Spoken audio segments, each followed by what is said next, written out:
is most Arsenal fans will agree that the transfer window started very slowly and then it picked up race and then it really peaked, right? For Arsenal fan, that really peaked. So I do want to sort of look at everything that we've done in the transfer window and kind of give a little bit of a rating because everybody loves a bit of a rating. So I want to do that. I want to look at the transfers. I want to look at whether we've hit, whether we've done, we missed a few.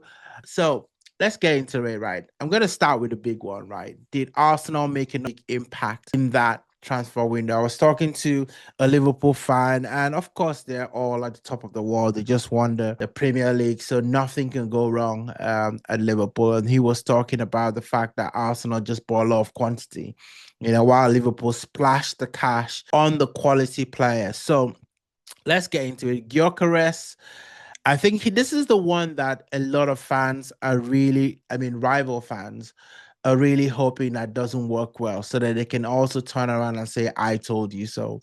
Because it's been a indifferent start, for Gyökeres. Old Trafford, got a lot of criticism. Leeds, he scored 2 goals, but everybody was like, well, it's just Leeds. And then Liverpool, it was as if he was the only striker that did not perform. But people are quietly not mentioning the fact that Ekitike got as much service and as much productivity, as Gyökeres did. But I think people are looking at that and saying, well, this is why Arsenal is not going to win the league, which is absolutely crazy because last season everyone was saying Arsenal needed a striker.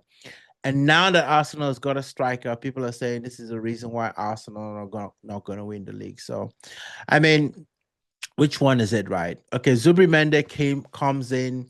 Norgard is coming, but he hasn't really seen, game time. So it's a little bit, and sometimes he hasn't even made the squad, even though I have to say that the last couple of games he has been injured.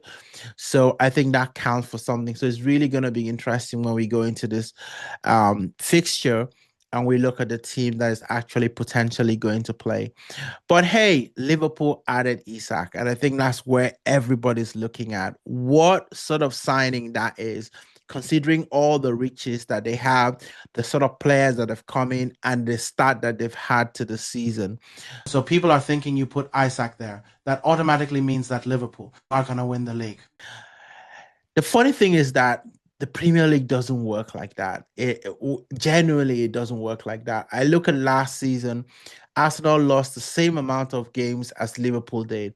The big difference was the amount of draws. I think Liverpool drew like 9 games. Arsenal drew like 14, or ridiculous. That's like 5 more games. Those 5 more games that Arsenal drew were 5 more wins that Liverpool had. And that is huge. 5 games, we're talking about 15 points. That's a lot. It's a lot. So I think that, for me, if I want to grade Arsenal transfer window overall, I'll probably say it's a B. I wouldn't say it's an A. I wouldn't say it's anything less than a B. And it's a B because I think that Arsenal this season would be judged not so much, as the players that have come in. Because I don't think that no matter the players that Arsenal brought in this season, that people will be looking at them any differently. I think those that have made up their mind that Arsenal can't get over the line, would always think that Arsenal can't get over the line. So until you do it, there is nothing for people to hold on to. So that's always going to be the case. Right. Okay. So I'm looking at the 3 games that we've had. First 3 games, new boys betting in. Man United away, gritty. 1-0, grown up performance. Leeds, rhythm, flashes, goals. Liverpool lost to a wonder strike. Structure was intact, but we missed a little bit of the edge. So with all of those signings that played, Gyökeres, I'll probably give him a B. Zubimendi was an A minus, I would say. He played well. He was quiet, but he played well. Then